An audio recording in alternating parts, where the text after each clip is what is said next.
You're watching GB News, Britain's news channel. Hope you had a wonderful weekend. Look, there are 3 things Rishi Sunak has to do the moment he returns from his Californian holiday if he wants to have any chance of solving the small boats crisis and saving the next election for the Conservative Party. I'll tell you exactly what they are after the news headlines with Polly Middlehurst.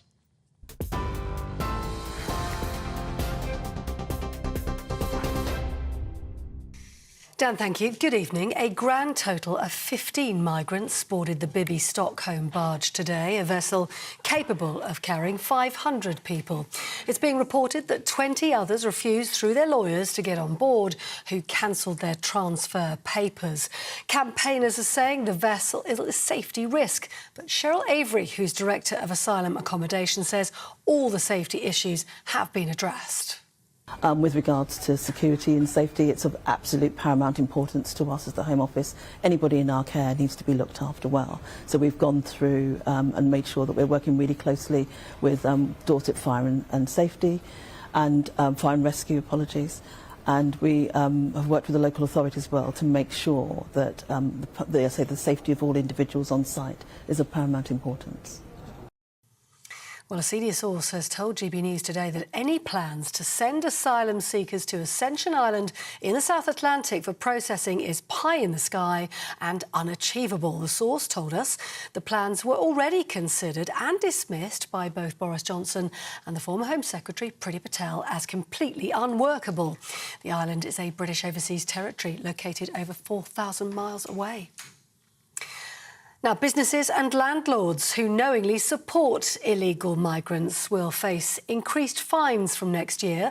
Under new government plans, bosses who employ asylum seekers could see penalties of up to £60,000 per breach. That's triple the current amount. The Prime Minister also says he's increased police raids by 50% to help clamp down on illegal workers. Now, in other news today, a 36-year-old man has been charged with causing or allowing the death of a 12-year-old boy after a collision on the motorway at the weekend. Matthew Rycroft was arrested on Saturday after Callum Rycroft was killed in a suspected hit-and-run crash while walking from the Central Reservation on the M62. Police say inquiries are ongoing. Now, finally, sport. The Lionesses have secured a place in the quarter-finals of the Women's World Cup after a dramatic penalty shootout win over Nigeria.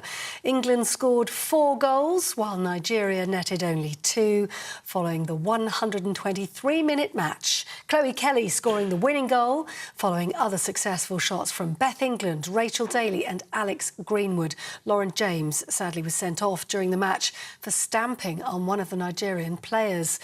The team is going to face either Jamaica or Colombia in the quarter-finals on Saturday. On TV, online, DAB+ radio and the TuneIn app. This is GB News, Britain's news channel.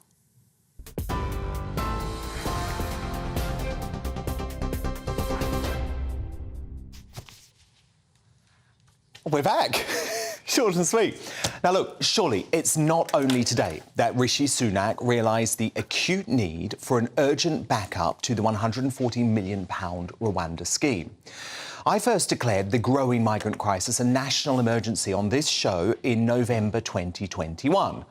20 months have now passed since then, with 15,000 crossing the channel illegally this year alone. And this genuine threat to British lives and livelihoods is still being treated as if it's a situation that we have time to resolve. We don't. Sunak should take 3 immediate steps on his return from California. 1, he needs to introduce a controversial turn-back policy. To hell with the pearl-clutching outrage from the usual suspects. 2, immediate offshore processing on British territories and foreign countries where deals can be agreed. And 3, leave the ECHR. So while I welcome the leaked stories today revealing that the volcanic Ascension Island in the middle of the South Atlantic and 5 African nations believed to include Ghana, Nigeria, Namibia, Morocco and Niger are being considered for offshore processing if Rwanda fails, this could be too little, too late. It will take months or even years to prepare Ascension, a Tory plan, by the way, for this island, first mooted in 2005, believe it or not. It will also take lots of time to secure those African deals and get them through our courts. And our country does not have that time. The Conservative Party certainly doesn't, given Rishi Sunak's cast-iron pledge to stop the boats. If he doesn't, he can wave goodbye to any hope of winning the next election. But all day today, we've seen the Liberal MSM in cahoots with hard-left activists, so-called charities like Care for Calais, not to mention highly partisan lawyers. We have seen them all try and do down the Bibi Stockholm barge at Portland Port in Dorset. I think it was when I saw those images, it was quite chilling. You saw, body scanners and all of those sort of secure entries. It looked in elements very prison-like. They have decided that there are more votes in making the lives of these people even worse than they are already than there are with any other option. Thanks for coming down here. And actually, what we've got in front, you've just pulled up a couple of trolleys here. These are the welcome packs that you're intending to hand out later. There's notebooks and pens. There's toiletries. So shower gels. Just things to get them started here. Absolutely. So I'd love to know what those people expect. Do they expect British taxpayers to spend more millions every day continuing to put up illegal arrivals in hotels, tearing communities apart? What is their solution? Because while the elite will no doubt feign horror at this, I actually believe most of the British public will agree with the Tory Deputy Chairman, Lee Anderson, a regular on this show, who told the Daily Express tonight, if they don't like the barges, then they should F off back to France. An important time to remind those lefty lawyers again that it is the first world country of France where these largely economic migrants are apparently fleeing. But to respond now, my superstar panel. Top Daily Express columnist Carol Malone, the journalist and broadcaster Benjamin Butterworth, and the media personality Carol McGiffin. So Malone, yes. People are feigning absolute horror at Lee Anderson tonight, but he's right, isn't he? If these people are so disgusted by the Bibi Stockholm, then they could go back to the first world country of France, where they have decided to flee. Completely. But it's interesting, there's a story running tonight, and I think it's in the Telegraph, it's going to be in the paper tomorrow, and it's actually saying now that a lot of these migrants are now claiming to be terrified of water, and that there was no assessment done before they were going to be taken to the barge. So you know that they've been instructed by these armies of human rights lawyers to come up with this nonsense. So they can come across on a little dinghy in rough seas, so they're not scared of water to that extent, but they're scared of living on what looks to me like quite a nice-looking barge with every facility on the planet. Baseball court, they've got gyms, they've got all sorts of things, telly room, everything on there, and then they've got the welcome pack, which looks pretty good to me. So they're terrified of water to look out onto it from a safe position of the barge, but they're not terrified to come across in a rickety little dinghy. It is outrageous. But to go back to the Ascension Island thing, why didn't we do this before? I know. It's too late now. Is it too late? Because when it was assessed in 2020, they said there was a problem with the water supplies and maybe the power supplies, but they could have sorted that out by now. But there's another interesting piece in the paper tomorrow with Ross Clark in the Telegraph too, where he's saying, maybe we've just got to accept that this government can't or won't stop the boats, because nothing they're doing But it's a choice, though. To look at 5 other African countries is lunacy, because the same people who are objecting to Rwanda are going to object on human rights grounds to other African countries. The Ascension Island thing, the Refugee Council, you mentioned them before, they said that sending people to Ascension Island was the dehumanisation of men, women and children. Tell that to the 900 people who live there quite happily. They like it. Well, look, Benjamin, I think Ascension Island is a brilliant idea. It is British territory, but there's no economy there, so you would stop the economic migrants who are coming from countries like Albania to enter our drug trade, our prostitution trade, and let's be frank, in some examples, the terror trade too. I mean, Ascension Island, I worked it out, it would cost about £150,000 to fly each 200 migrants. So it's a huge cost to the British taxpayer. It doesn't have a single hospital. It's 1,400... It doesn't. It has a medical centre. That's not a hospital, is it? It is a medical centre. It's not a hospital. And that's the government's own... That's the, yes, 1,400 miles away, so that's a several-hour flight. It doesn't have enough lighting or power to but 900 Brits, as Carol says, live on this island now and love it. And have done for a long time. I think if you change 900 and then took 15,000 there in 6 months, clearly it's a ridiculous idea. And don't take my word for it. Take Boris Johnson or Priti Patel's word, who came to that exact conclusion. But I'm sorry, this is a national emergency, Benjamin. Do you not understand? Well, that's why I think I have a three-point plan that Rishi Sunak should enact, a much better one than yours. There we go. One, they should hire more caseworkers so that it isn't an average of 18 months in these hotels or other buildings. More money to France. Two, they should introduce ID cards so that way illegal immigrants wouldn't be able to access things like the NHS or work illegally. And three, we should let them work so then taxpayers aren't paying for them, they're paying taxes. Is this the same illegal immigrants who there you go. There's the answer, Dan. papers over the side of the boat before we get to this country? That is the most ridiculous answer. Do you not understand?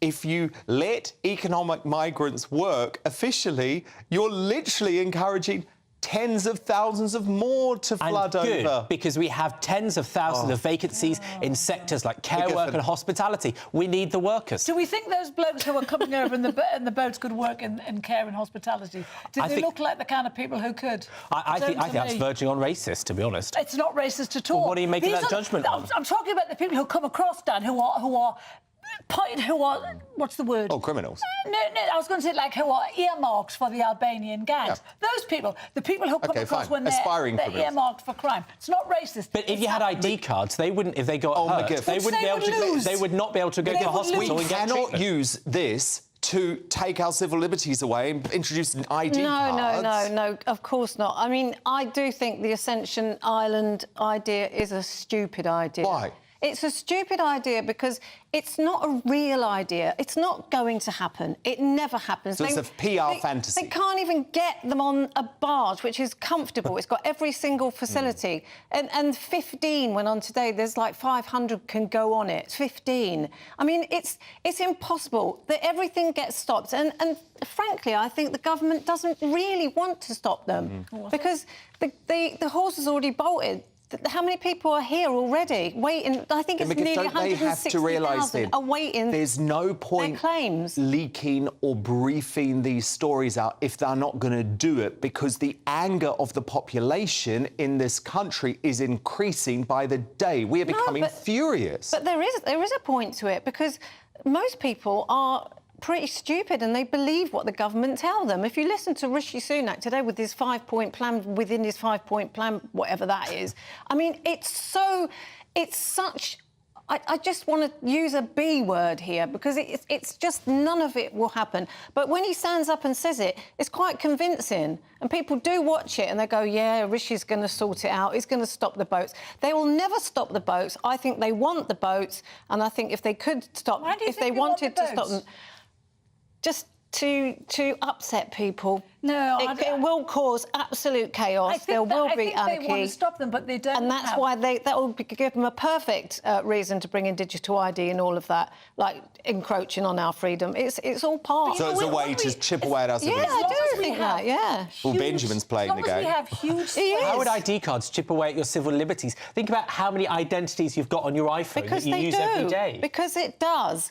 Right? If they take away cash, which is what we're going to be talking about later, you have to use a digital ID. You have to have digital money. Everything is controlled. They can control you. So if you try and dissent against anything, they'll just switch you off. I mean, this is conspiracy Carol over there. Look, the truth is that lots of people say, especially if they do... Benjamin, how many conspiracy theories that you were dismissing as conspiracy theories during the COVID pandemic are now accepted fact? I think you need to be very careful. I think all of them. Very careful before you start throwing around the conspiracy to people who work as builders or decorators, like my dad. They will say that there are some people who are working here illegally and that's how they undercut them. If you had ID cards, then they wouldn't be able to do that because they wouldn't be able to get work. It would make it much harder. They wouldn't be able to go to a hospital.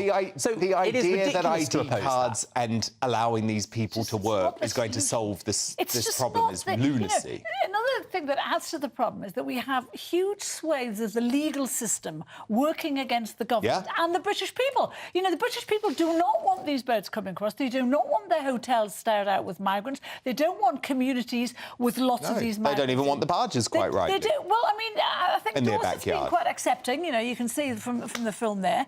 You know, but as one councillor said the other week, put them to work while they're there. I think a lot of the locals, because I spend a lot of time in Dorset, and what I hear is that, you know, they don't like the idea that they get the doctor's appointments first, that they get everything they need. They and they're up. Yes, they do. They have a medical centre on board, plus all 500 of them have to be registered with a GP. Free shuttle services, So Benjamin, no paying for an Uber if you're on that barge. Yes, they do. It's completely McGiff. unfair, isn't it? It's completely unfair. Benjamin Butterworth. It's Dan that falls for it and buys Cruella's lines every superstar week. panel with me all night. Now, still to come. Is Elon Musk right to offer to pay the legal costs of anyone who has lost their job over what they posted on the platform? Our own freedom fighter, Neil Oliver, tonight's Outsider soon. But next in The Clash, journalist and society figure Petronella Wyatt and broadcaster Alan Coughlin go head-to-head to ask should the royal family reunite with Harry and Meghan to mark the anniversary of the late Queen's death. Dan at GBNews.com. Vote in our poll at GB News. Back after this. What you get for breakfast is something that, if we do our jobs right, you will wake up to news that you didn't know the night before. It's a conversation. It's not just me and Eamon. We want to get to know you, and we want you to get to know us. From 6, it's Breakfast with Eamon and Isabel. Monday to Thursdays on GB News. Britain's news channel. Westminster is going around in ever-decreasing circles, followed by the media. Britain is broken. How on earth did we get into this mess? But more importantly, how do we get out of it? Join me at 7 p.m, Monday to Thursdays on Farage, here on GB News. We will have open, rational debate. We've got to work out how Britain moves forward from this. Join us here on GB News, the People's Channel. Britain is watching. When the news happens, it happens here. And really important breaking news. Breaking news this morning. On TV, radio and online, the news starts here on Britain's Newsroom. All the biggest stories and the answers that you need from across the UK and beyond. Join Britain's Newsroom from 9:30 on GB News. The People's Channel, Britain's news channel. Join me, Patrick Christie's Monday to Friday, 3 till 6. We tackle the day's news agenda like you've never seen before. It's high tempo, high octane, the most controversial topics and the best guests. You will not be able to take your eyes and ears off it. I'm not afraid to ask the questions that you really want answered. 3 till 6 p.m, Monday to Friday on GB News, the People's Channel, Britain's news channel. People in Britain, they love free speech, but they also love fair play. I don't care if I'm speaking somebody from a trade union, from the Labour Party, somebody from the SNP. And I think the viewers like to see that actually we can challenge one another, but in a positive way.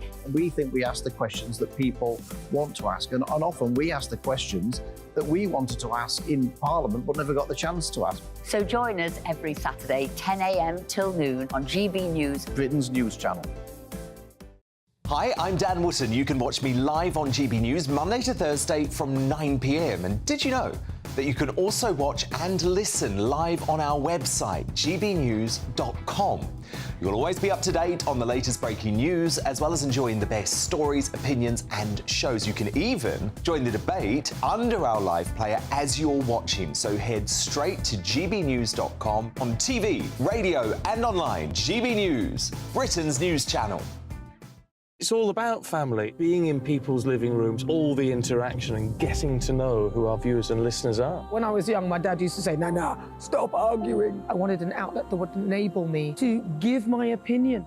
People are going through a really hard time right now, and I know that you don't feel like you're being listened to by the establishment. I came to GB News because it's the People's Channel, and I want the audience to have their say on the events of the day. We're dynamic. We do something different. Democracy shows that the wisdom of the nation is in its people. I get to travel to find out what the story is from a personal perspective. The British people aren't fools. We know when we're not being told the full story. We've got to work out how Britain moves forward from this. It's the best country in the world. The establishment had their chance. Now we're here to represent your views. Britain's watching.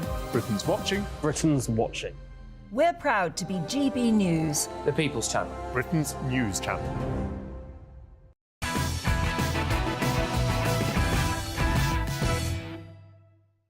My royal masterminds, Lady Colin Campbell and Phil Dampier, coming up. But first, the clash. And on Friday, the Duchess of Sussex celebrated her 42nd birthday, but in a break from previous years, there were no well wishes from senior members of the royal family. This coincided with reports that there has been, quote, no outreach to the Sussexes about marking the anniversary of the death of the late Queen on the 8th of September, despite Harry and Meghan being in Europe the following day for the Invictus Games. A source at Buckingham Palace has tried to play down the rumours that the royal runaways were snubbed by King Charles, claiming that the firm will not be hosting a public or even private event to mark the anniversary. But would that be an opportunity missed? Should the royal family reunite with Harry and Meghan to mark what has been a really traumatic year since the loss of the late Queen? Dan at GBNews.com. Vote in our poll at GB News on Twitter. And to debate this now, I'm joined by top Daily Telegraph columnist and Society insider Petronella Wyatt and the presenter and journalist Ellen Conlon. Now, Petronella, the royal family has been at pains to point out there isn't going to be any official gathering to mark the late Queen's anniversary or the anniversary of her death. However, we do know King Charles is going to be at Balmoral. There are going to be various members of the family who are popping in over that period. Given Harry and Meghan are so close in Europe, should they have been asked too? No, I don't think so at all, because it's going to be a very private holiday for the King and the Queen at Balmoral. They might be asking other family members. Yes, it will be the first anniversary of the Queen's death, but as far as we know, there will not be any official celebration. Yes, commemoration. So essentially, why should they? I'm sure that in the sort of best of all possible worlds, they'd love to reunite, because in the long term it's good for the monarchy. But how do you reunite with a rattlesnake or a pair of rattlesnakes, which has been, you know, who are both out to bite you at any possible opportunity? Exactly, because they know from bitter experience that inviting the Sussexes to events can come back and bite you in the bottom. So I don't see why something that's very private should become a sort of Sussex circus. Because everything now is a Sussex service, because they come with an enormous amount of baggage. So it's not just a risk of having your every remark repeated. It's the whole business with rows about security, then everything being... They might even bring their own cameraman. So, they tried that before when the late Queen was alive. Exactly, so I wouldn't risk it in a million years. Ellen, do you think that relations between the royal family and Harry and Meghan, who I know you support, are deteriorating, given that first there's this apparent snub, then there was no recognition of Meghan's birthday party over the weekend on any of the royal social media accounts, which is something they have done before?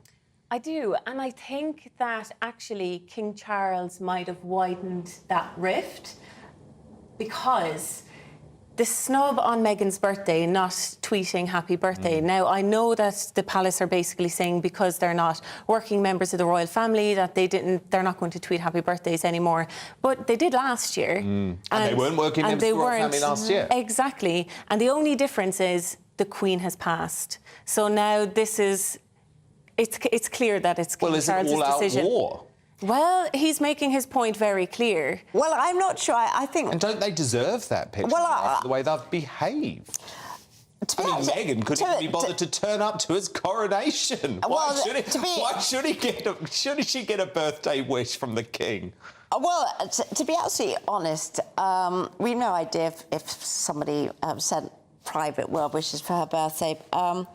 I'd say pretty unlikely. Yeah, it is pretty unlikely, but I do think it's William who's more aggrieved than Charles. Yes. I think Charles would like nothing better than a reconciliation, but I think you've got two problems. One is the Sussexes, and the other is William, who's totally intransigent about this, and it's very easy to say you understand his reasoning. Oh, I do. Exactly. So what do you do? I mean, they are a family when it comes down to it. They're human beings. We're all fallible. If I had a sort of brother who I thought betrayed me, would I wish him a happy birthday? Well, probably not. And Ellen, what about the one-year anniversary of the late Queen's death? Can you understand why King Charles and Camilla and William in particular wouldn't want Harry and Meghan around, given all of the trouble they caused on the day of the late Queen's death? Remember, they moaned about the time they were told, they moaned about the transportation, they leaked lots of information, there was a row over his uniform. Can you understand why they think, look, we just want to mark this moment alone without the drama of the Sussexes? Well, as far as we actually know, they're all doing it their own private thing. There's going to be no public. No, exactly. Yeah, so... But we do believe that Charles will have members of his family around him at Balmoral. Oh, can I just interject? I think the Sussexes will do their own scene-stealing commemoration in a series of photographs. Of them with the late Queen. So, yeah, so in a sense, this actually benefits them.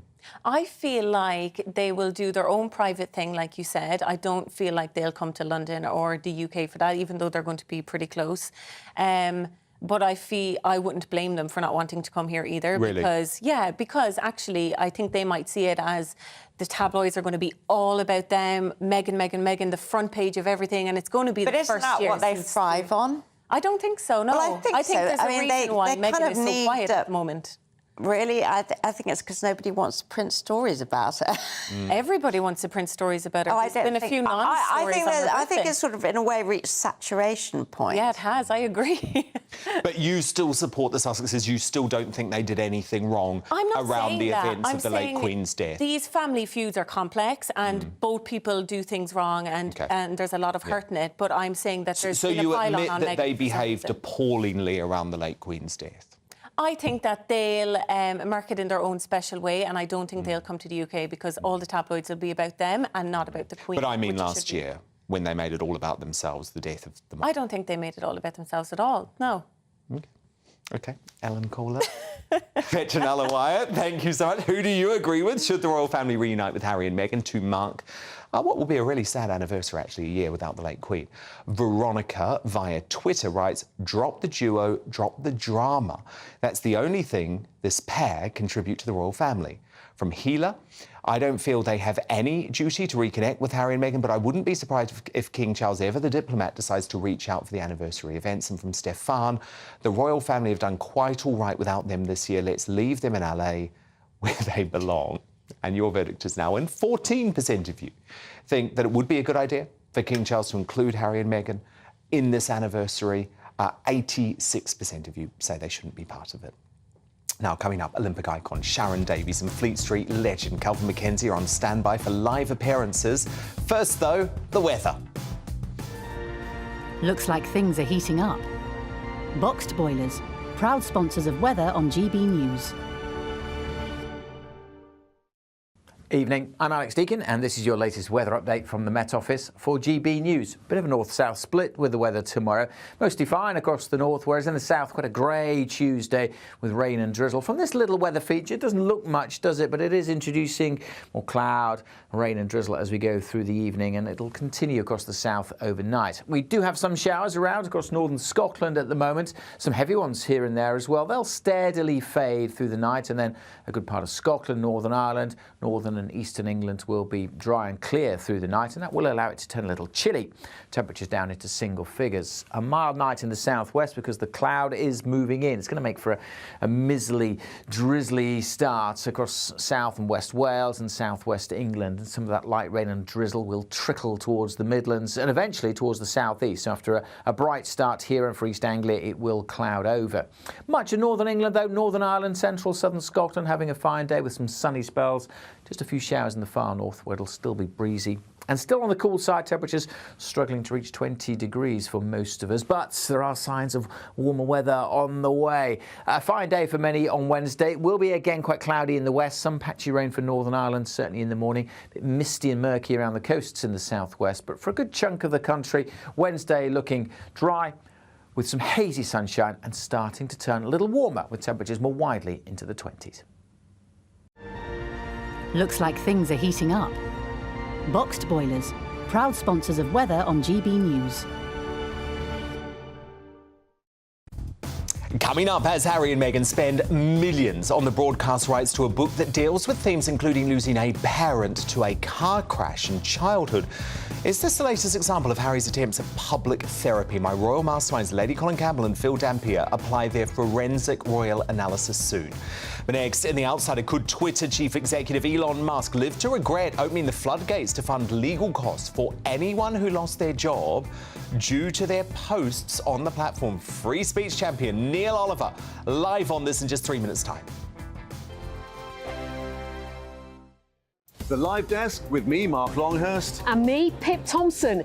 It's here Monday to Friday on GB News. From midday, we'll bring you the news as it breaks, whenever it's happening and wherever it's happening, from across the UK and around the world. Refreshing, feisty, but with a bit of fun too. If it matters to you, we'll have it covered on TV, radio and online. Join the Live Desk on GB News, the People's Channel, Britain's news channel.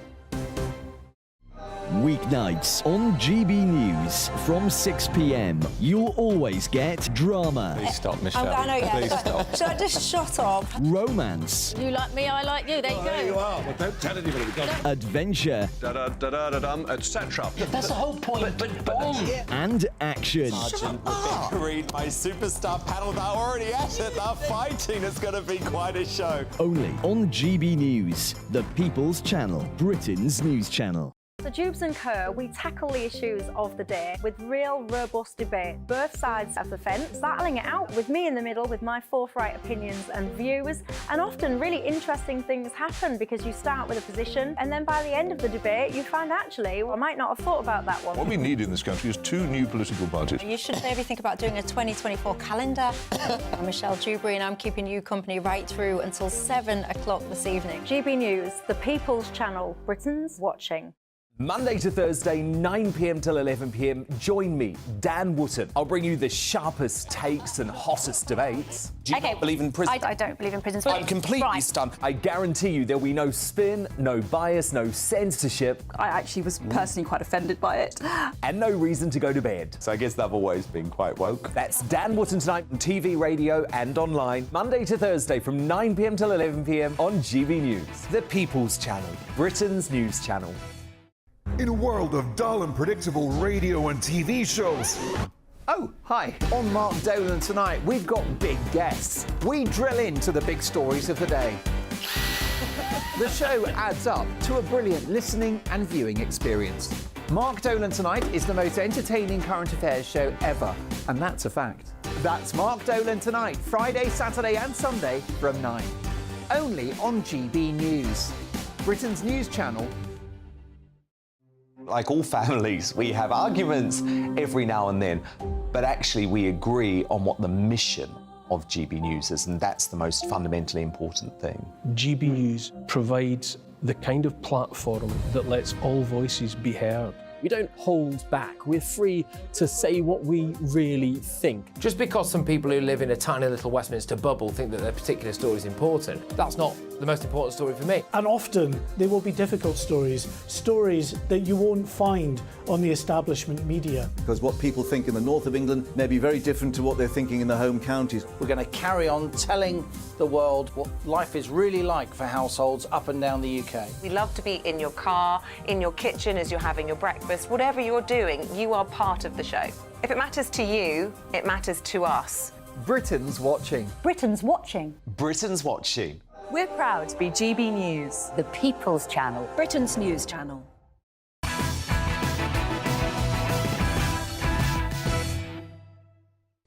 Lady C and Phil D on the way on this big new Sussex film deal. First though, Neil Oliver is tonight's outsider.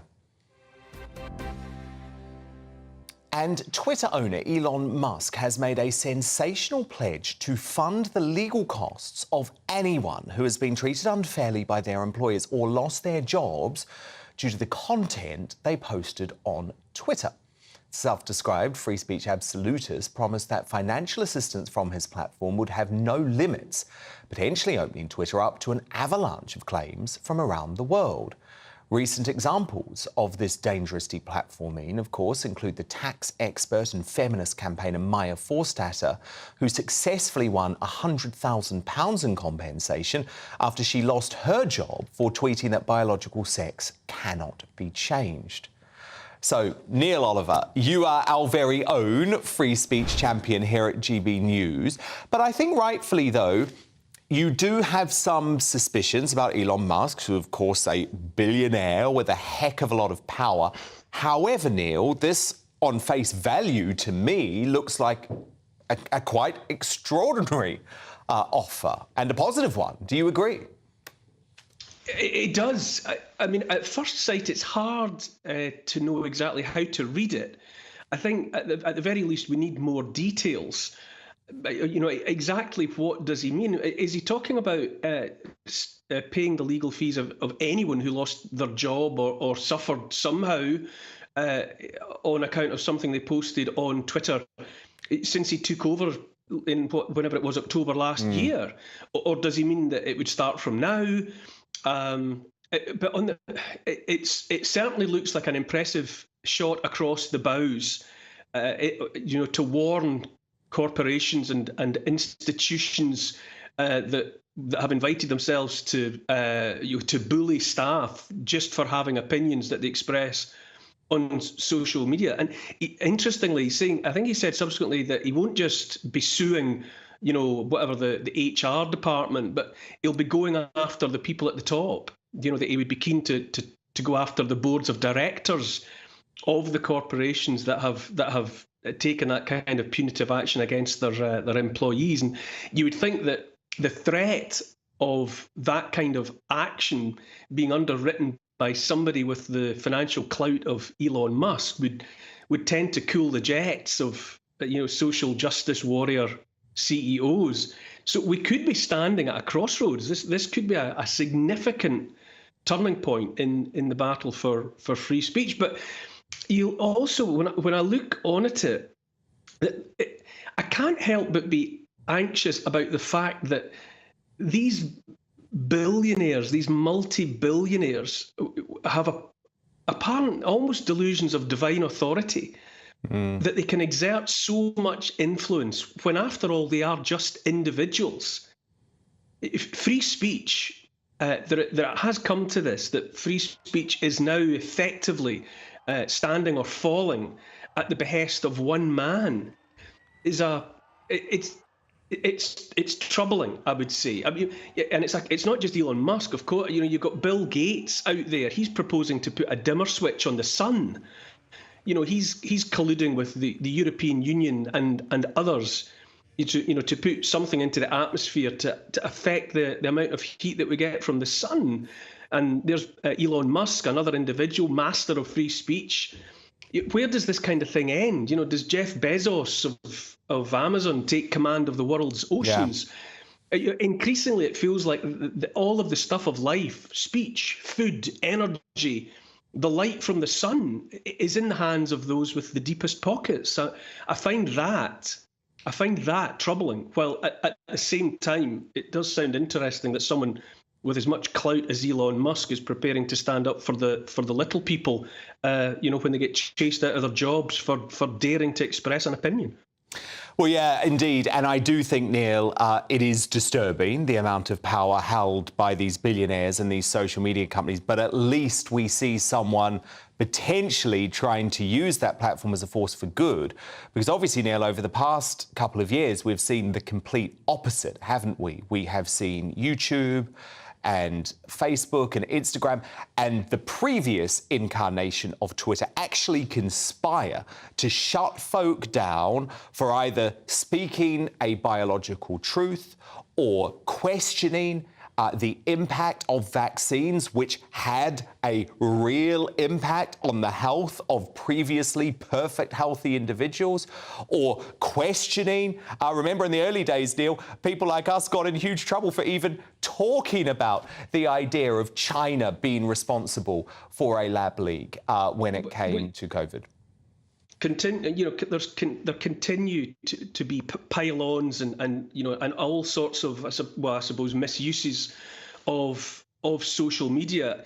And as you rightly point out, I mean, another example was the way, we know that Facebook and others colluded. Now, they openly colluded with the intelligence services in the United States and with the Biden administration to quash any talk about the Biden laptop. Yes, the Biden laptop. How could I forget any of that? Of that being discussed, and so yes, that we've gone from you go from one extreme to the other, where we had automatons colluding with the security services to censor and to quash and to direct the news narrative in a way that undoubtedly affected the last presidential elections in the United States of America. This is what I mean. This is why you have to pay attention. I think we can't just stand by while these elements of life are taken by the scruff of the neck by anyone who can afford them. That's the part of it that I find troubling.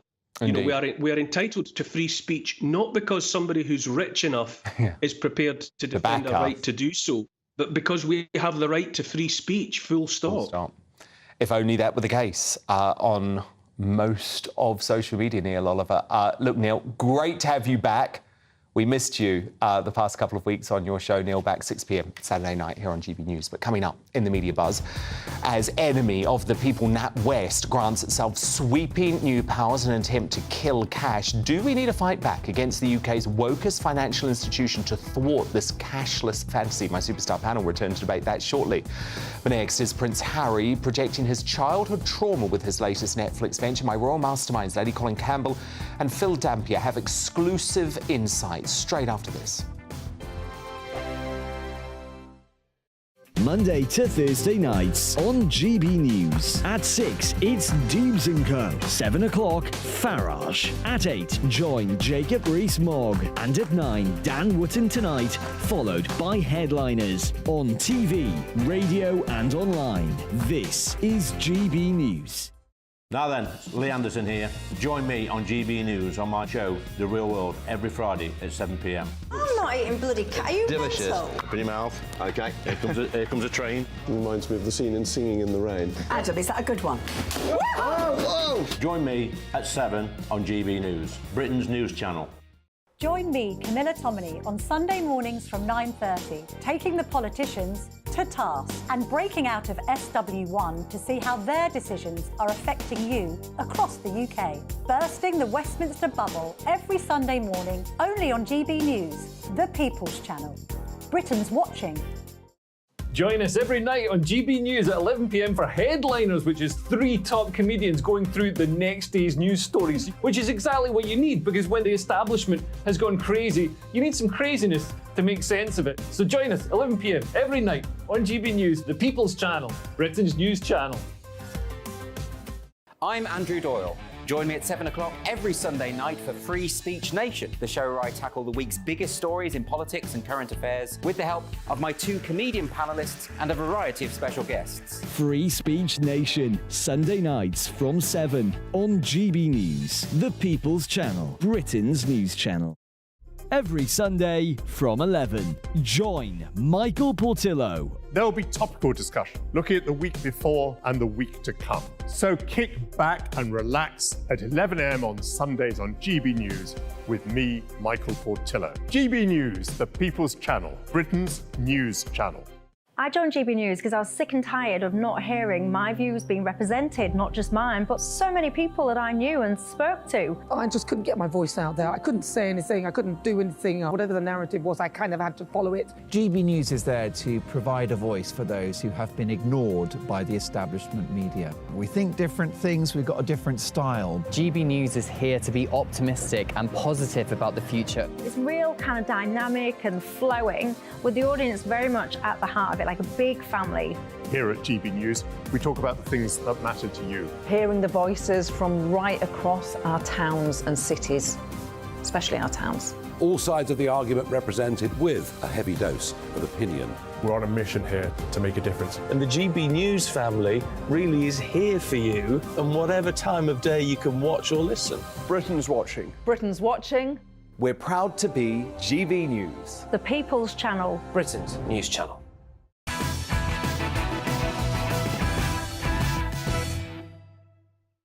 Time now for my royal masterminds, Lady Colin Campbell and Phil Dampier. And Harry and Meghan's Netflix paymasters have reportedly demanded more from them in recent weeks, leading the couple to snap up the rights to turn a best-selling book into a TV series and what will be their first off-camera only project for the streaming giant. Experts estimate the rates could have cost up to £3 million for Carly Fortune's romantic novel Meet Me by the Lake, which follows the love story of a couple in their 30s dealing with the pain of losing a parent in a car crash as a child. So, Lady C, a familiar theme resurfaces here. Is this another attempt at public therapy from Harry, or perhaps a very clever move to salvage their Netflix deal? Well, I think it's a move to salvage their Netflix deal. I think it's cynical. I think it is actually repulsive.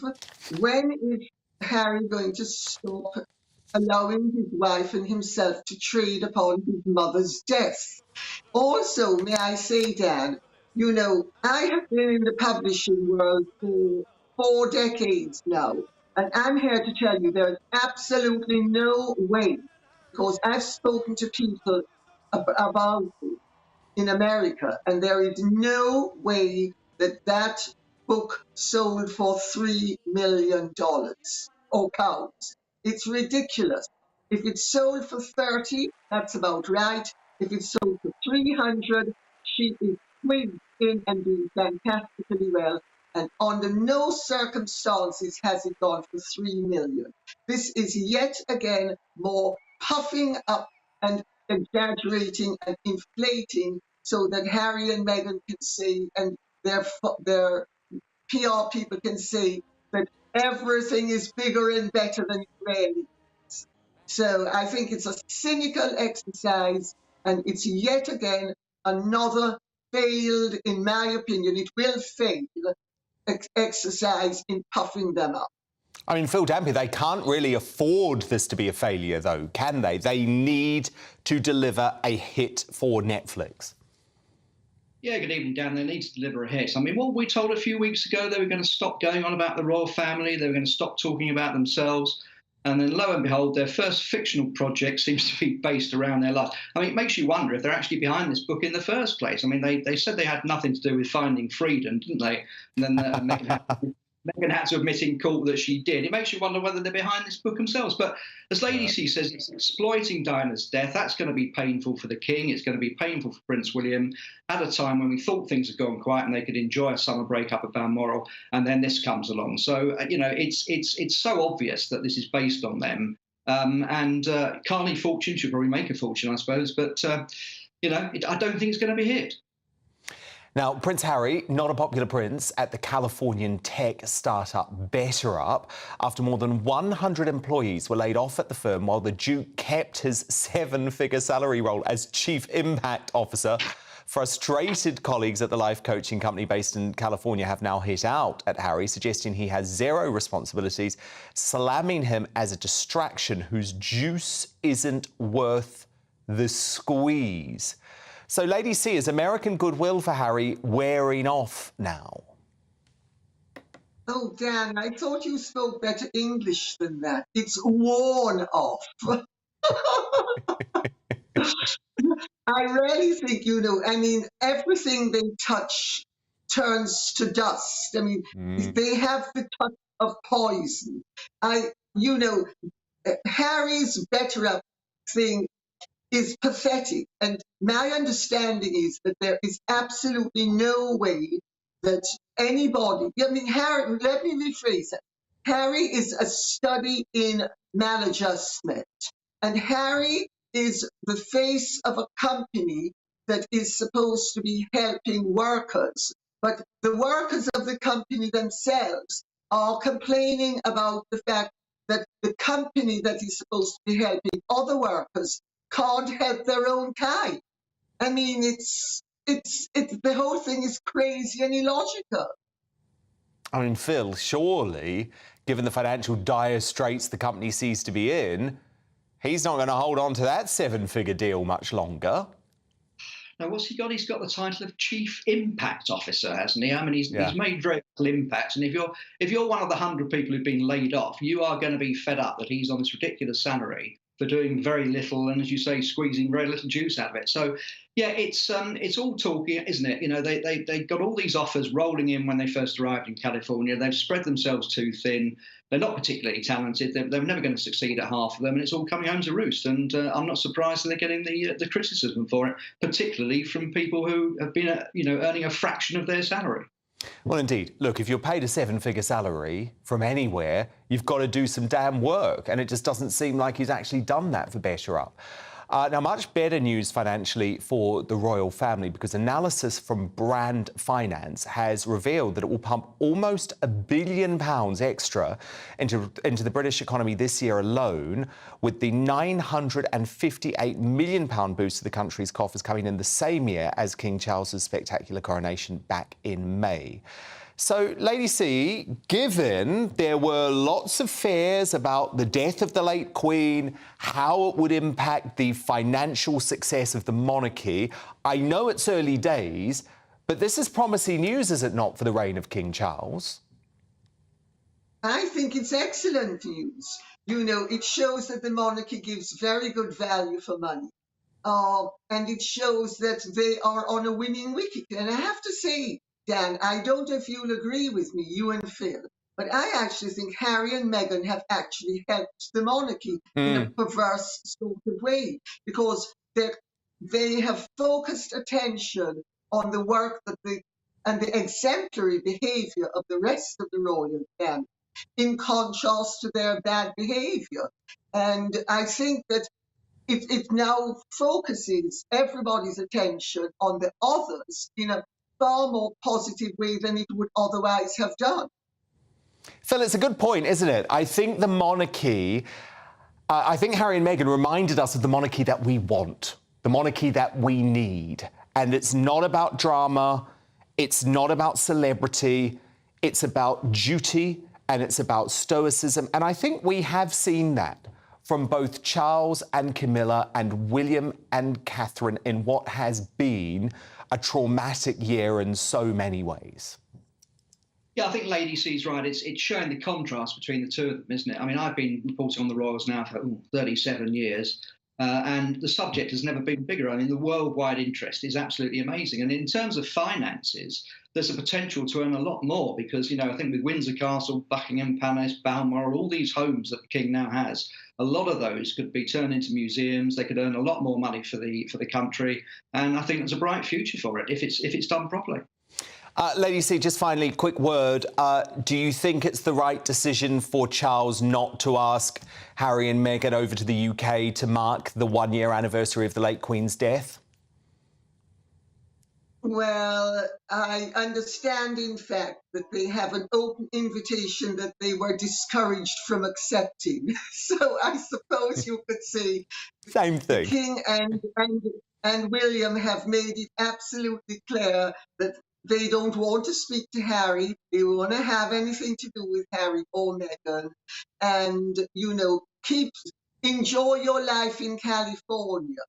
And I think they've done the right thing. I mean, you cannot, if you are interested in self-survival, embrace an asp to your bosom. It doesn't work. Good point. Lady C, Phil D, thank you so much. We'll speak later in the week. But coming up, as British Rowing becomes the latest sports body to ban trans competitors from women's-only events, should other sports follow suit? Swimming sensation Sharon Davies joins me shortly. But next, in the media buzz, NatWest deals with another PR nightmare as its plans to limit customer cash transactions spark furious outrage from those who fear a dystopian cashless society. So does the government need to take action? My superstar panel put their money where their mouth is. Plus, we'll have a first look at tomorrow's newspaper front pages hot off the press. Don't go anywhere. We're back straight after the weather. The temperature's rising. Boxed Solar, proud sponsors of weather on GB News. Evening, I'm Alex Deakin and this is your latest weather update from the Met Office for GB News. Bit of a north-south split with the weather tomorrow. Mostly fine across the north, whereas in the south quite a grey Tuesday with rain and drizzle. From this little weather feature, it doesn't look much, does it? But it is introducing more cloud, rain and drizzle as we go through the evening, and it'll continue across the south overnight. We do have some showers around across northern Scotland at the moment. Some heavy ones here and there as well. They'll steadily fade through the night, and then a good part of Scotland, Northern Ireland, northern and eastern England will be dry and clear through the night, and that will allow it to turn a little chilly. Temperatures down into single figures. A mild night in the southwest because the cloud is moving in. It's going to make for a miserly, drizzly start across south and west Wales and southwest England. And some of that light rain and drizzle will trickle towards the Midlands and eventually towards the southeast. So after a bright start here and for East Anglia, it will cloud over. Much of northern England, though, Northern Ireland, central southern Scotland having a fine day with some sunny spells. Just a few showers in the far north where it'll still be breezy. And still on the cool side, temperatures struggling to reach 20 degrees for most of us. But there are signs of warmer weather on the way. A fine day for many on Wednesday. It will be again quite cloudy in the west. Some patchy rain for Northern Ireland, certainly in the morning. A bit misty and murky around the coasts in the southwest. But for a good chunk of the country, Wednesday looking dry with some hazy sunshine and starting to turn a little warmer with temperatures more widely into the 20s. The temperature's rising. Boxed Solar, proud sponsors of weather on GB News.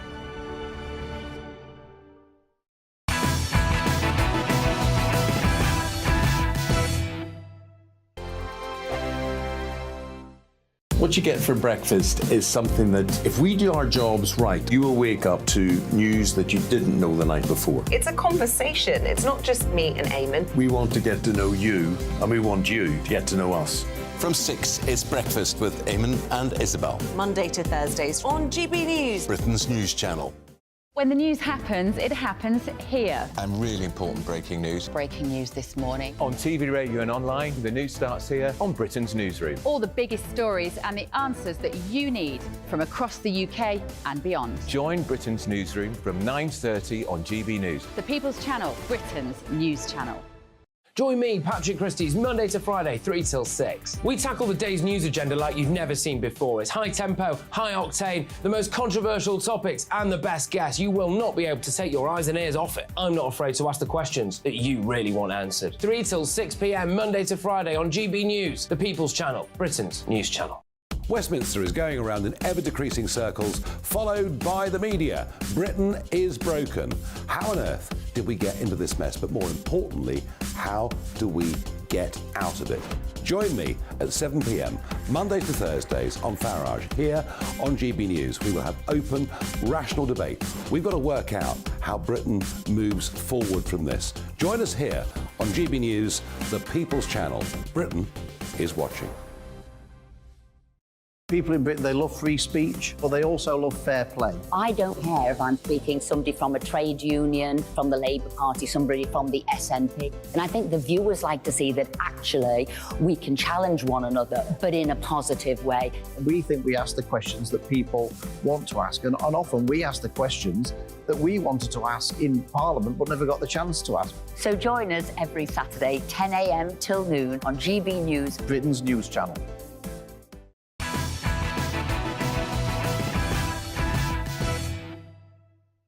It's 10 p.m. I'm Dan Wootton. Tonight, the dash for cash is on.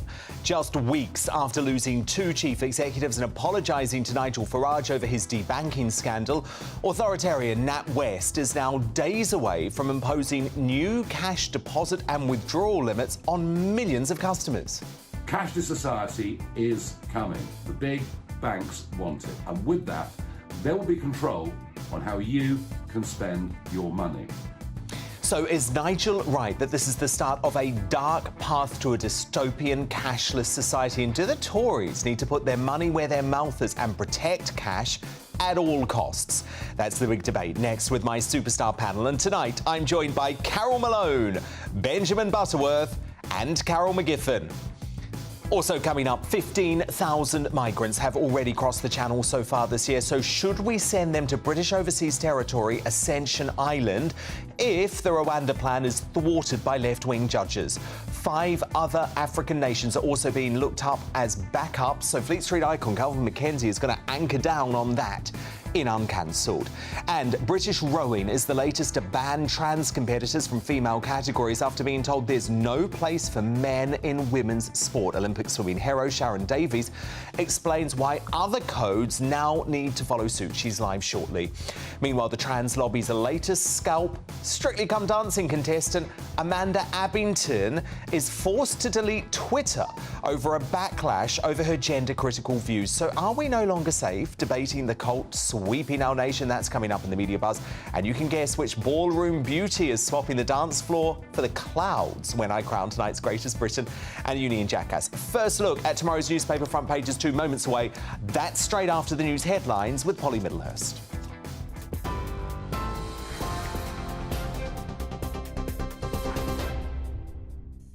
Dan, thank you. Good evening. A grand total of 15 migrants boarded the Pibby Stockholm barge today, a vessel capable of holding 500.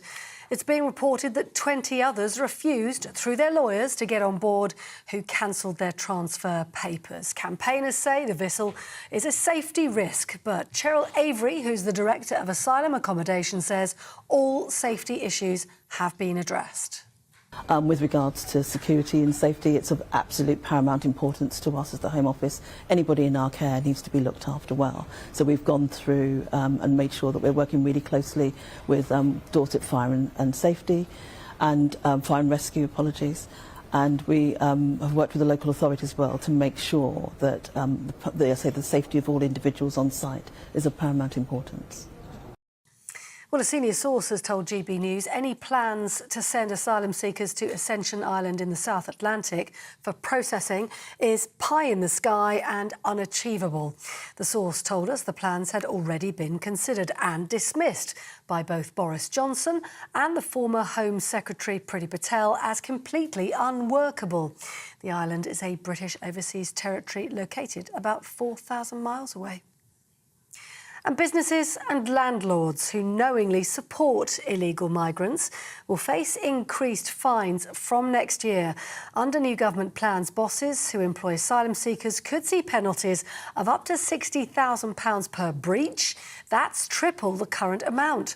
The Prime Minister also says he's increased police raids by 50% to help clamp down on illegal workers. Meanwhile, NHS consultants in England will strike in September if they don't reach an agreement with the government over pay. The government has hit back tonight, saying consultants have been offered a 6% pay rise, which the government says is, in cash terms, above what most in the public and private sectors are receiving. The BMA, though, says staff will still walk out on the 19th and 20th of September if the Health Secretary doesn't return to the table to discuss pay and commit to reforming the pay review process. Sport and the Lionesses have secured a place in the quarter-finals of the Women's World Cup after a dramatic penalty shootout win over Nigeria today. England scored 4 goals, while Nigeria netted only 2 following the 123-minute match. Chloe Kelly scoring the winning goal following other successful shots from Beth England, Rachel Daly and Alex Greenwood. Lauren James was sent off during the match for stamping on one of the Nigerian players. The team faces either Jamaica or Colombia in the quarter-finals on Saturday. You're with GB News across the UK on TV, in your car, on digital radio and on your smart speaker by saying play GB News. This is Britain's News Channel.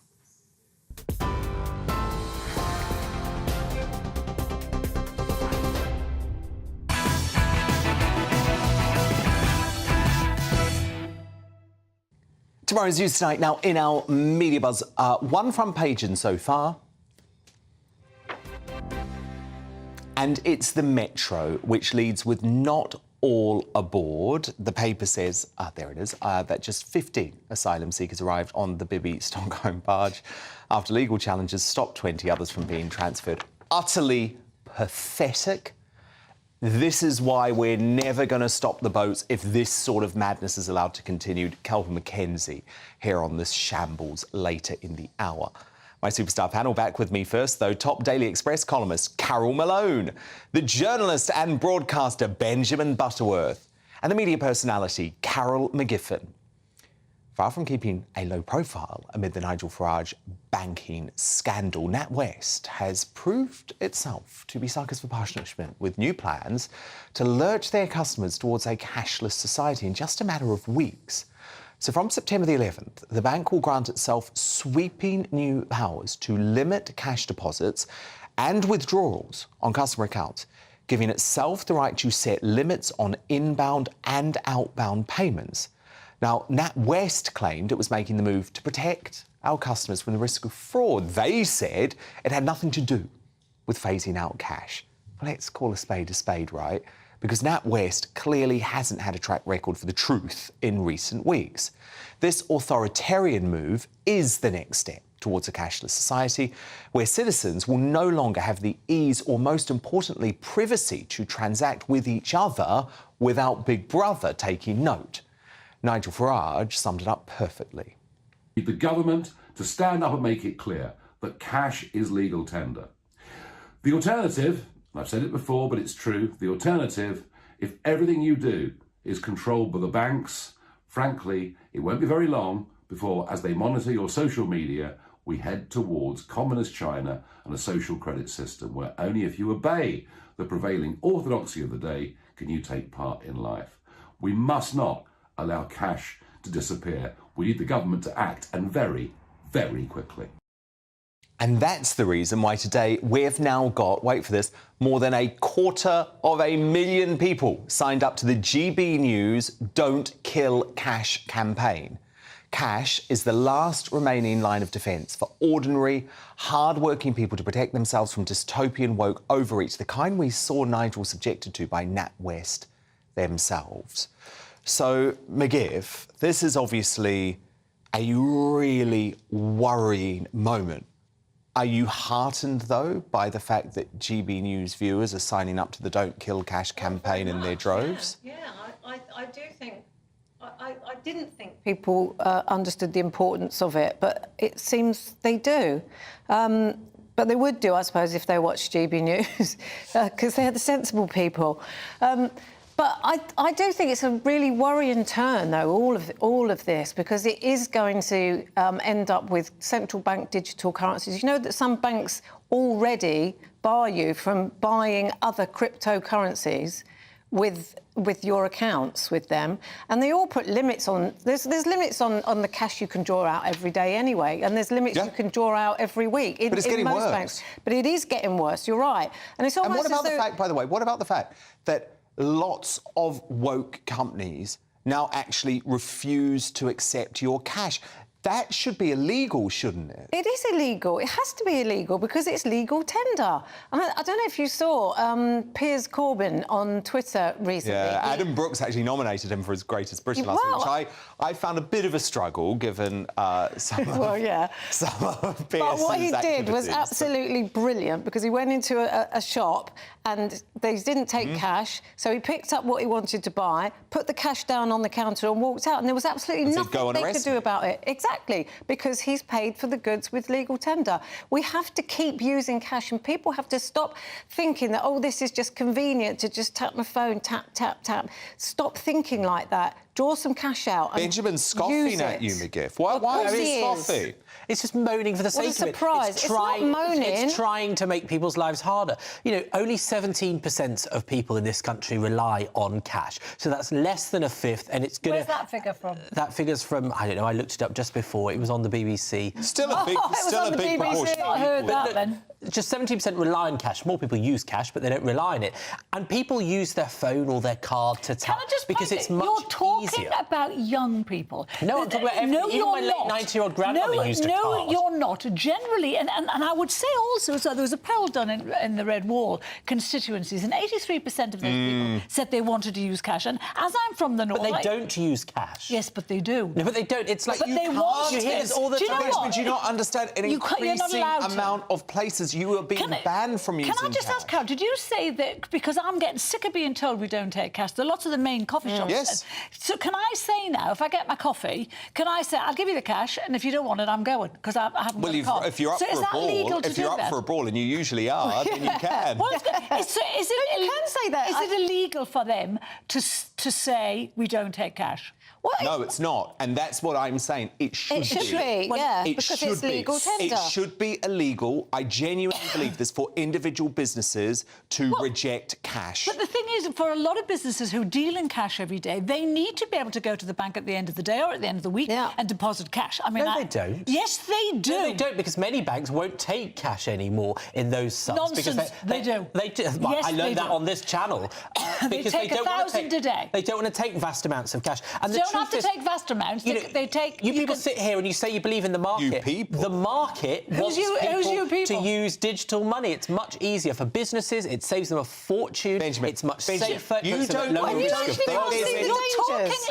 don't think there's anything a little bit worrying and a little bit suspicious than all of these globalist woke corporations banning Brits from using cash to purchase their coffee? You don't feel even a scintilla of suspicion about what's going on here? Not even a scintilla, and it's got nothing to do with being British and everything to do with the fact that using your phone or tapping your card is much easier, much more efficient. Well, so why should people be banned? Britain is one of the most inefficient economies in the Western world. These are things that make our society run smoother and easier, and that's why people use them. Try and ban cash in the United States of America. No. It would not happen. Well, most parts of the world, the whole world.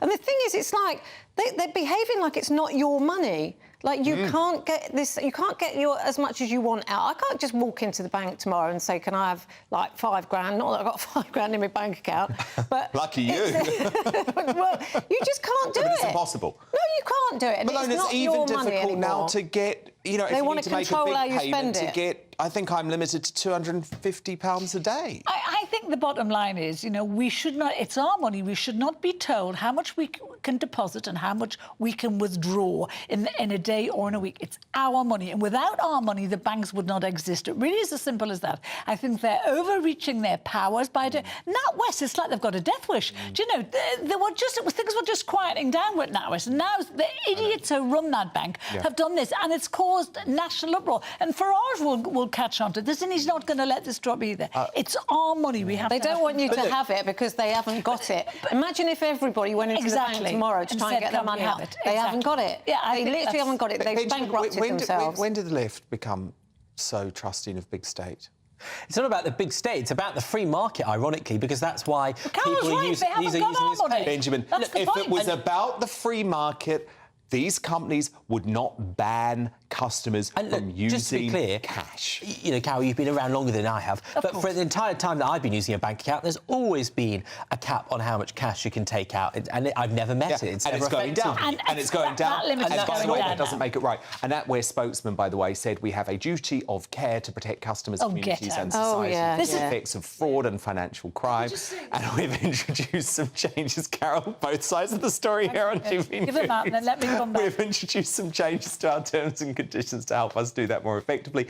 We review our policies regularly and always seek to balance our regulatory responsibilities with the needs of our customers. Final word, Carol. The idea that they're protecting their customers... The NatWest is the very bank that in 2012 was fined £8.5 million for not having processes in place to protect against money laundering. Their customers are... we still own a lot of it. Mobsters, tyrants, criminals. But they always use it's for your own good, it really your is convenience, to sell you tyranny. That's what they do. Of course it is. Now, look, in what many would call poetic justice, the wokest woman in sport, Megan Rapinoe, sent America crashing out of the World Cup with her final ever kick of the ball. But after firing her spot kick high over the bar, many fans were left confused by Rapinoe's reaction. Watch this. Rapinoe, right foots it over the bar.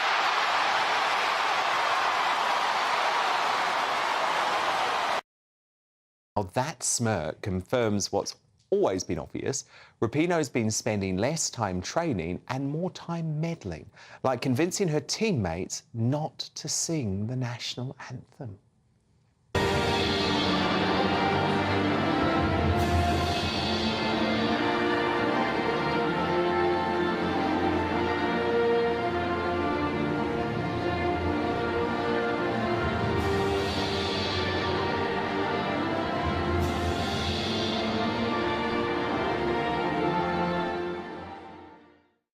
Well, I think I'd call that missed penalty God's punishment on the unpatriotic Rapinoe. Luckily for us, by the way, England showed her how it was done by beating Nigeria this morning on penalties, so we're through to the quarter-final. McGiff, Malone, Benjamin Butterworth, do stand by, because coming up in the media buzz, Sherlock actress Amanda Abbington is forced to delete her Twitter account for raising concerns over highly sexualised drag performances for children. So is the new Strictly Stars predicament the latest proof that trans actors will cancel anyone who dares question them? My superstar panel weigh in shortly. First, though, Olympic swimming legend Sharon Davies gives her unrivalled analysis on British rowing finally banning trans competitors from women's sport. And did you know a trans woman is actually a biological man? Well, a third of the nation doesn't. So Sharon's live next to analyse.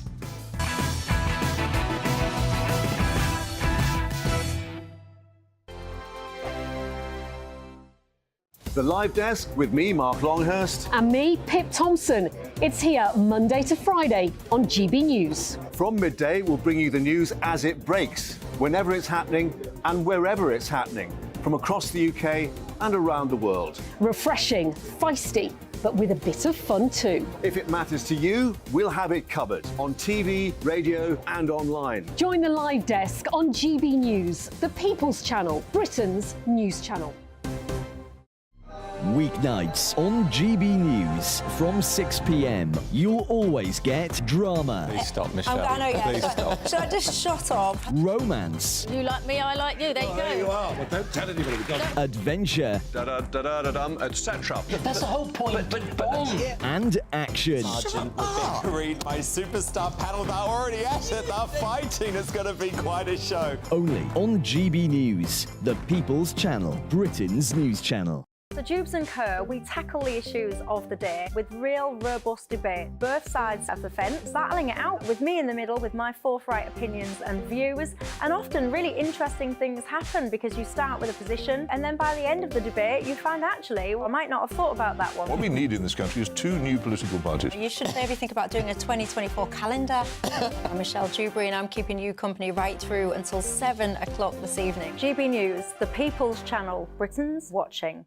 Monday to Thursday, 9 p.m. till 11 p.m. Join me, Dan Wootton. I'll bring you the sharpest takes and hottest debates. Do you not believe in prison? I don't believe in prisons. I'm completely stunned. I guarantee you there'll be no spin, no bias, no censorship. I actually was personally quite offended by it.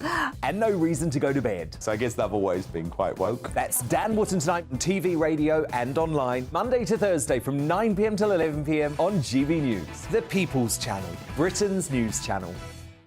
In a world of dull and predictable radio and TV shows.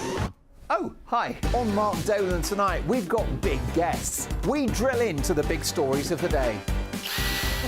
The show adds up to a brilliant listening and viewing experience. Mark Dolan Tonight is the most entertaining current affairs show ever, and that's a fact. That's Mark Dolan Tonight, Friday, Saturday and Sunday from 9. Only on GB News, Britain's news channel. Like all families, we have arguments every now and then, but actually we agree on what the mission of GB News is, and that's the most fundamentally important thing. GB News provides the kind of platform that lets all voices be heard. We don't hold back. We're free to say what we really think. Just because some people who live in a tiny little Westminster bubble think that their particular story is important, that's not the most important story for me. And often they will be difficult stories, stories that you won't find on the establishment media. Because what people think in the north of England may be very different to what they're thinking in the home counties. We're going to carry on telling the world what life is really like for households up and down the UK. We love to be in your car, in your kitchen as you're having your breakfast. Whatever you're doing, you are part of the show. If it matters to you, it matters to us. Britain's watching. Britain's watching. Britain's watching. We're proud to be GB News, The People's Channel. Britain's news channel.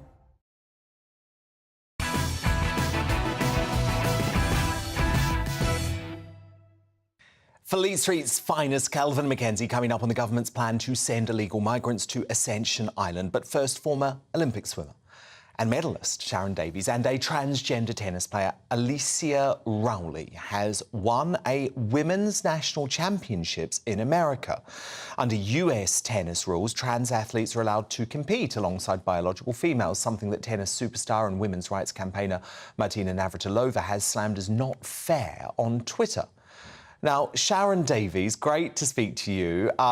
Here in the UK, British rowing has now banned trans athletes from female events, but the fight to protect women's sport clearly far from over, Sharon, given this tennis case. Yeah. Good evening. Nice to speak to you again. Been a little while, Dan. I've just come back from Denver, actually, where we've had a big conference getting together women's groups from all over the world who are trying to fight for fair sport for females. And actually, the Brits are doing pretty well. So we're winning one sport at a time. As you mentioned, rowing. They've just announced their policy, which comes into to act on the 11th of September, where they will be protecting the female category. And because it's important that everyone can do sport, they're creating an open category where absolutely everybody is welcome, however they want to identify. But the female category will be for people that are biologically female that actually, need to have that protection so that they can have fair sport. So that's good. And hopefully world rowing will follow, just the same as world cycling has now followed as well. But Sharon, tonight we can add rugby here in the UK to the long list of sports that seem to be succumbing to this extreme gender ideology. So this is the case of the Muslim woman Lucy Masood, who asked Try Tag Rugby, a company that organises tag rugby leagues, about female-only training sessions because her faith meant she wanted assurances that they would only include females. In a response posted to Twitter, Try Tag Rugby told her that sport is for everyone, and because trans women are women, they would be welcome at the female-only training sessions. What's your reaction, Sharon? Yeah, this is a really difficult one, isn't it? Because what's happening now is by including transgender women, you are excluding Muslim women who have a very strong faith that says that they can't actually come into physical contact with people of the opposite sex. And we need to reiterate that a trans woman is a trans-identifying male. They are male. So therefore, we're self-excluding women from women's sport. And it's a really difficult one because actually I'm very split on this. I believe that sport should be for everybody. And, British rugby has protected the female classification when it comes to contact rugby because it's dangerous and because they want to make the sport fair as well. But I think in tag, we're talking about something that's being created so that people can play maybe mixed sex rugby and it's safer. And I think the difficulty we've got is that we need them to have an announcement to say that this is a mixed sex game and therefore then there should be a female only game if we don't want to exclude women from, religions in particular where they have very strong faith. Indeed. And Sharon, this damning new survey over the weekend shocked me. I don't know about you. It found that a third of Brits don't know that transgender women are actually biological males, with the Beeb singled out for regularly using politically correct terms like trans women without actually explaining what that means. So, Sharon, what was your reaction to this survey result? And do you think broadcasters and politicians need to be more explicit when talking about these gender issues? I think we need to use language properly. It's the trans activists have been very clever in confusing everybody. And there's so many different variations of how we talk about people that are trans. So I now often use the terminology trans identifying males, because then we know we're talking about a biological male. And you're right, 1/3, that's 1 in every 3 people does not realize that a trans woman is male. Now, humans cannot change their biological sex. So whatever your sex is the sex that you will remain for the rest of your life, regardless of surgery or hormones or how you wish to express yourself. And that's very important, certainly in sport, but it's also important in things like medicine. So we need to make sure that people understand biology. We can't be sending women for prostate checks.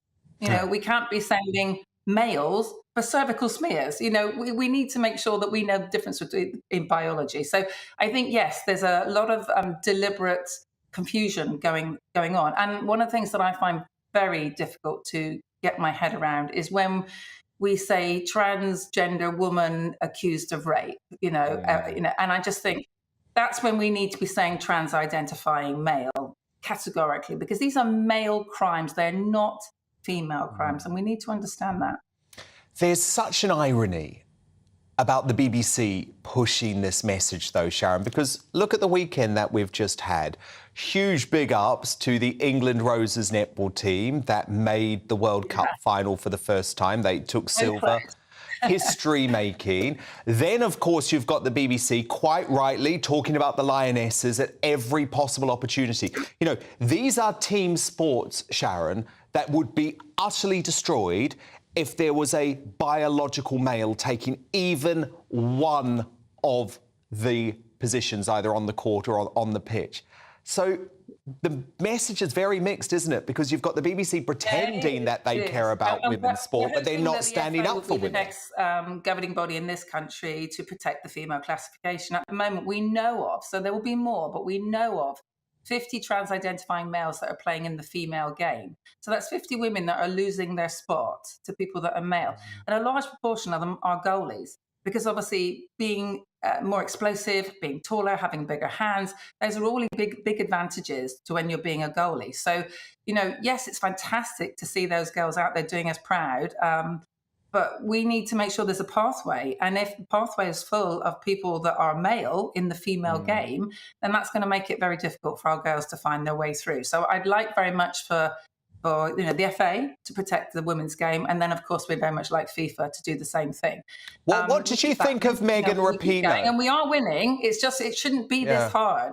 Well, you are winning in certain areas, but then you've got Megan Rapinoe, the very woke American footballer who missed, by the way, the final penalty shot and the team crashed out.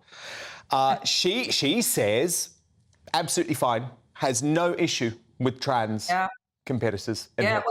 And she's just about to retire, isn't she? So I have to say, I have nothing but disdain for female athletes that have had their pathway, that have had their opportunities, that have given themselves a wonderful platform to earn an absolute fortune, pulling up the drawbridge behind them. So some of the things I'd like to say about her, I'm not going to be able to stick on television.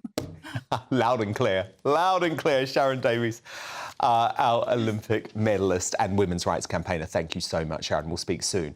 Fleet Street legend Calvin McKenzie on standby with his unfiltered take on plans to send Channel migrants to the Ascension Island if Rwanda falls through. First, though, the weather.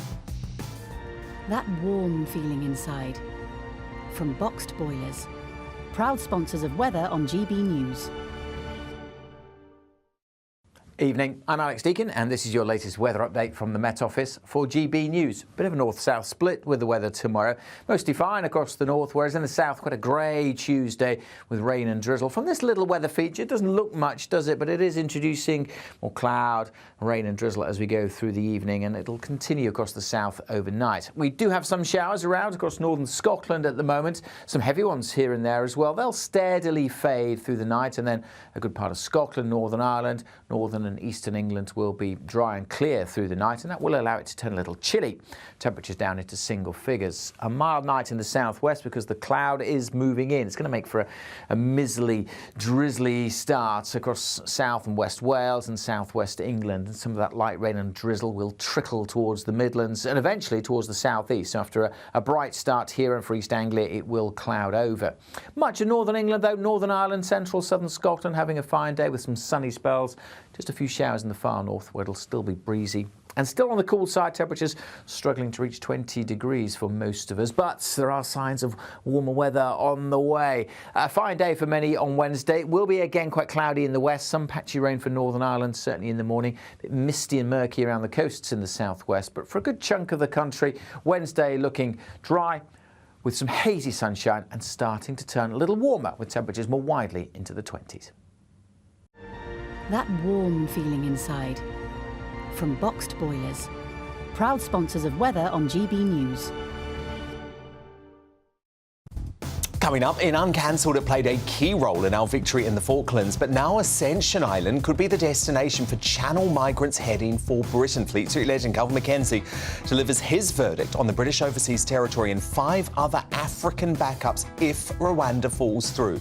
Next, though, Sherlock actress Amanda Abbington deletes her social media accounts for raising concern over highly sexualised drag shows for kids, putting her at risk of being axed from the upcoming Strictly Come Dancing series. So are we no longer safe? To debate these really tough issues, my superstar panel weigh in on this next.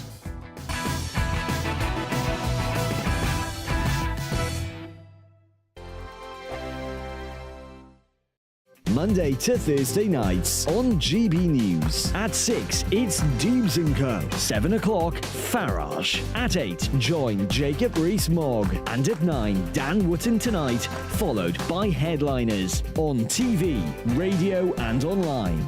This is GB News. Now then, Lee Anderson here.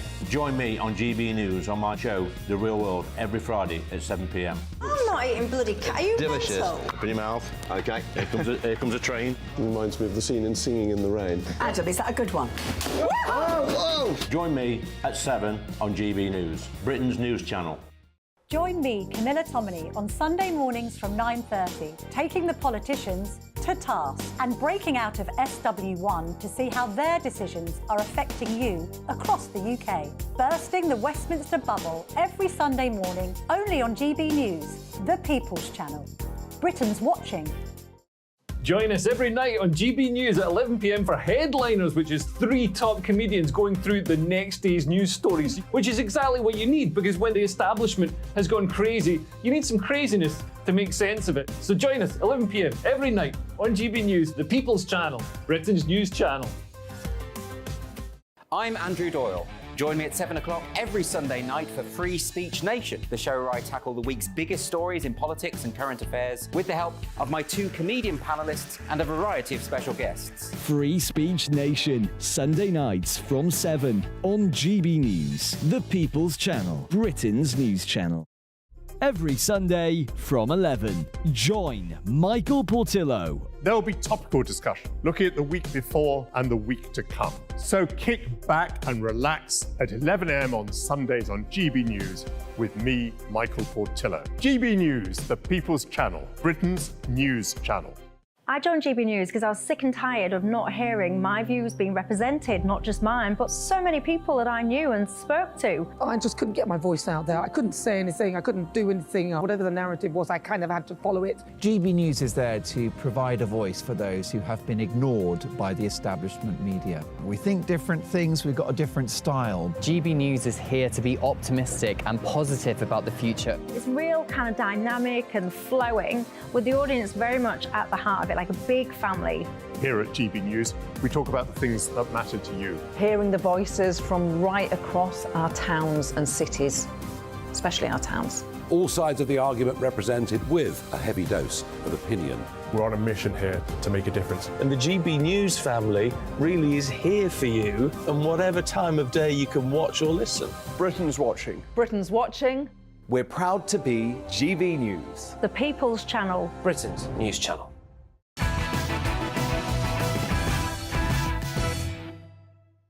Let's return to tomorrow's news tonight. Now, in our media buzz, more front pages are in. Straight to the Daily Mail, which, surprise, surprise, reads, Tory immigration chaos. The paper reports that dozens of asylum seekers were blocked from arriving on board the Vivi Stockholm barge at the last minute, with lawyers arguing the vessel is unsafe.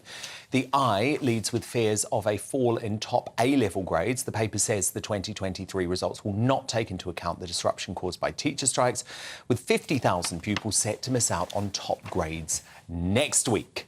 My superstar panel return now. Top Daily Express columnist Carol Malone, the journalist and broadcaster Benjamin Butterworth, and the columnist and media personality Carol McGiffin.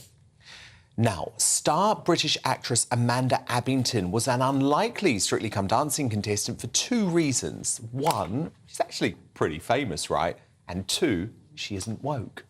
As a result, since Amanda's appearance on Strictly was announced, the cancel culture mob has been in full swing, trying to get her for simply sharing common sense views, such as her opinion that it's inappropriate for semi-naked drag queens to perform in front of 12-year-olds, and stating that if you don't actually have proper real breast milk in your breasts, just don't try and breastfeed your baby.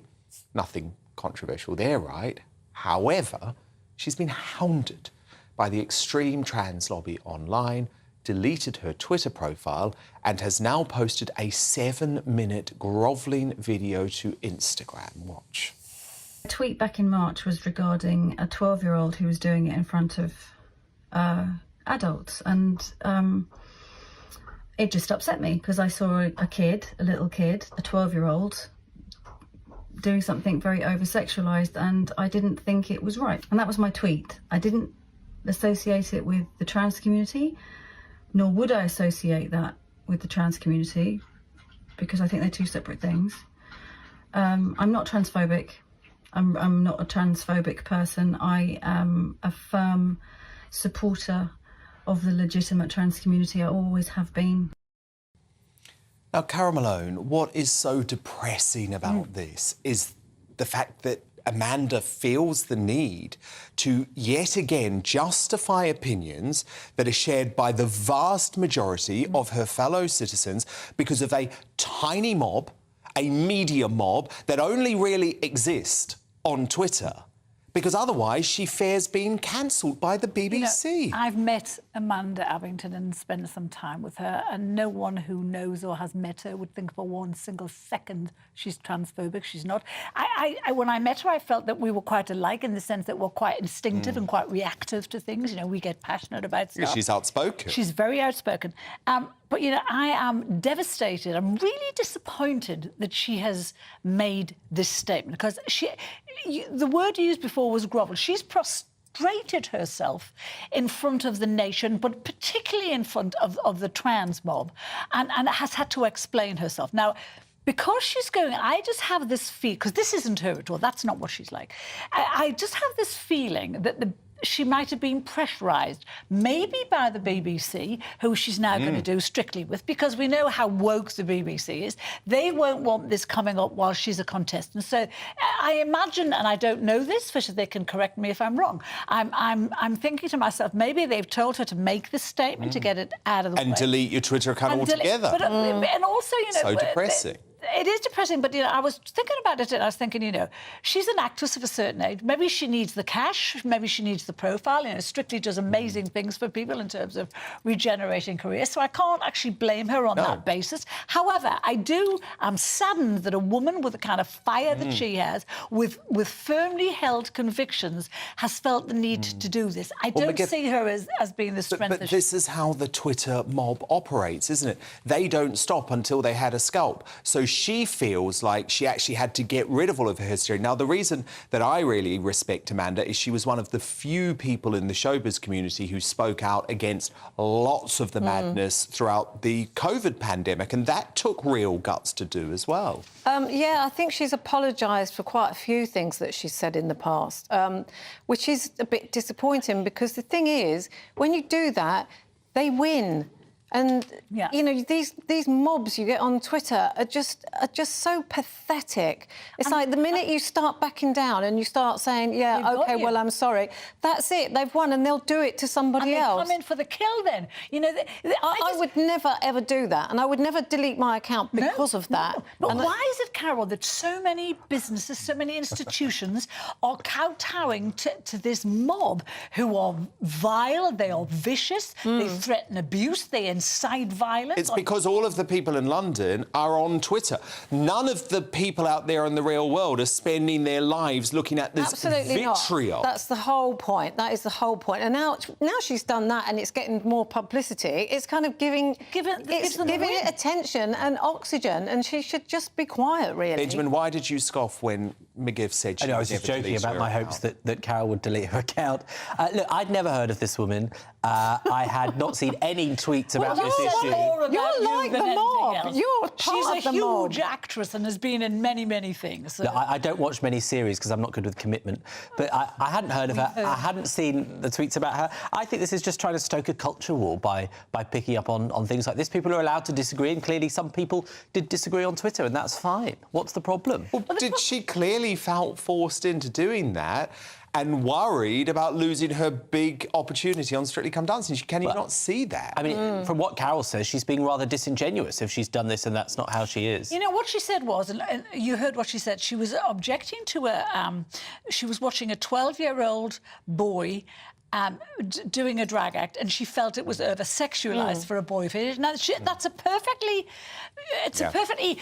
normal thing to say, and I would imagine great swathes of this country would completely agree with her. Well, I think the BBC. I think it's almost certain that the BBC's forced her to do that. It sounds because I know what it's like to work for a big TV And even if they didn't directly... Who do force you to delete tweets. And by the way, McGiff, even if they didn't directly, it's the nudge to the agent. Exactly. Oh, this is putting us under a bit of pressure. Oh, God, we don't want to have to sack her. So have you it's just better she stays off. been forced to delete tweets? Yeah.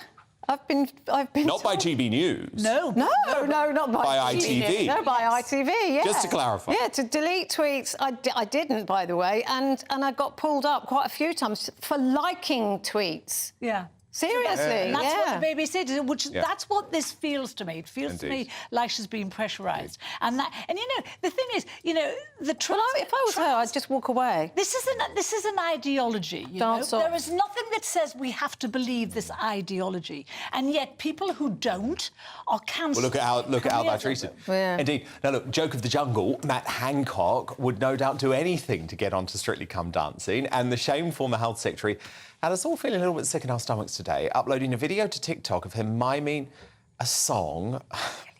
This is from the new Barbie movie. Just watch.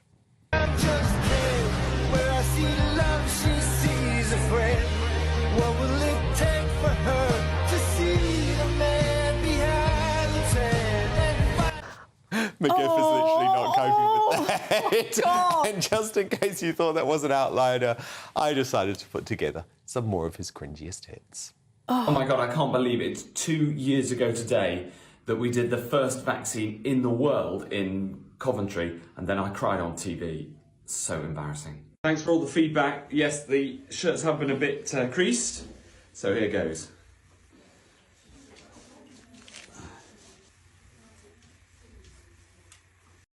McGiff, you're not coping. Do you know what? I'm not a violent person in any way. But when I see Matt Hancock doing things like that, I really am. I feel violent towards him. It's interesting, he has no personality. He's trying really hard. He's shameless, Carol. He's shameless. Personality. McGiff, Malone, Benjamin Butterworth, plenty of personality here, thank goodness, and do stand by, because coming up, can you guess which ballroom beauty is swapping her dancing shoes for a parachute?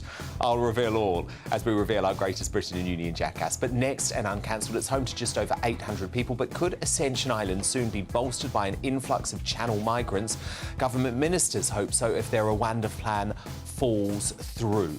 Kelvin McKenzie here in just 2 minutes' time.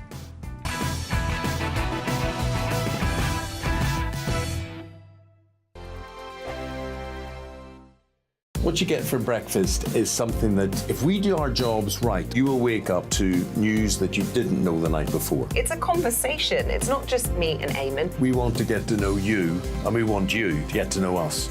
From 6, it's Breakfast with Eamon and Isabel. Monday to Thursdays on GB News. Britain's news channel.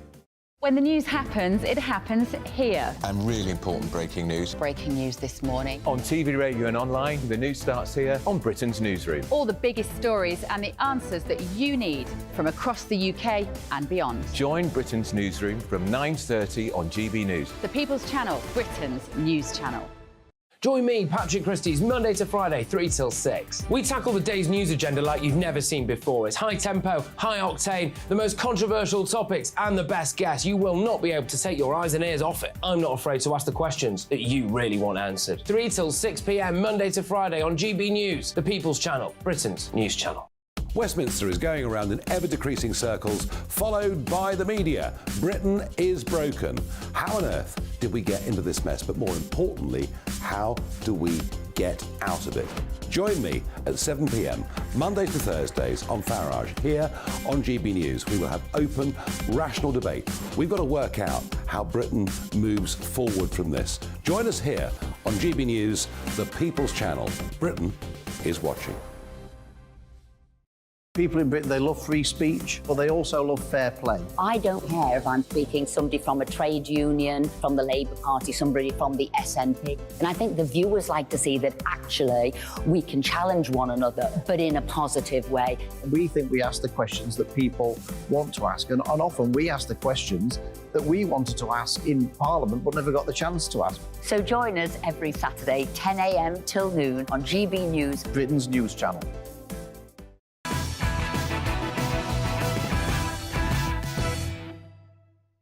Fleet Street legend Calvin McKenzie uncancelled tonight. And you know this is where Britain's top commentators speak out on controversial issues without the fear of the cancel culture sweeping the rest of the media. And far-left campaigners, politicians and the rudderless MSM might be trying their best to thwart the Rwanda plan, but ministers are now reviving proposals to instead send illegal migrants to Ascension Island if the wokesters get their way. With more than 15,000 small boats already making their way across the Channel this year, migrants would be sent to the British Overseas Territory in the South Atlantic, some 4,000 miles from London, in a plan being described as in its very early stages. Now, Calvin, you've also got 5 other African nations, including Niger, by the way, home to a civil war at the moment. That should be nice, in the running to be considered for similar schemes. My frustration with this, Calvin, is it's simply too late. It feels like spin, because the Tories have been speaking about turning Ascension Island into an offshore processing centre since 2005. I believe it could happen. I believe it could work, but there's a hell of a lot that needs to be done. You're absolutely wrong, Dan. It can never happen. It never worked. Why? We are in August. Somebody has said Rwanda's in trouble. What about the Ascension Island? Yes, so it's spin. Good idea. It's just... But it could work. It can't work. The idea of getting hold of 50,000 people saying, get on that plane, we're going to take you 4,000 miles and drop you in, by parachute into the Ascension Island. But here's the thing, Calvin. You only need to do it to 50 people, and all of a sudden you smash the business model. Well, I just say it's not possible. It's not really a serious plan. There isn't a serious plan. The government are issuing ridiculous things, so landlords are now going to be fined £500 million if they take on somebody who has got some false papers and they didn't realise it and all the rest of it.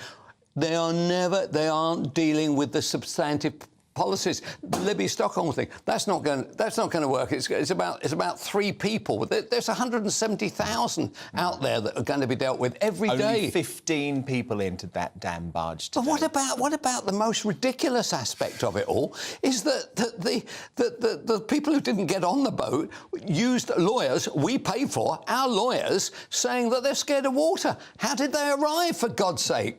You know, the whole thing's preposterous. But if you think it's bad now, thank God for GB News having some debate about this issue. What on earth is it going to be like when Labour get in?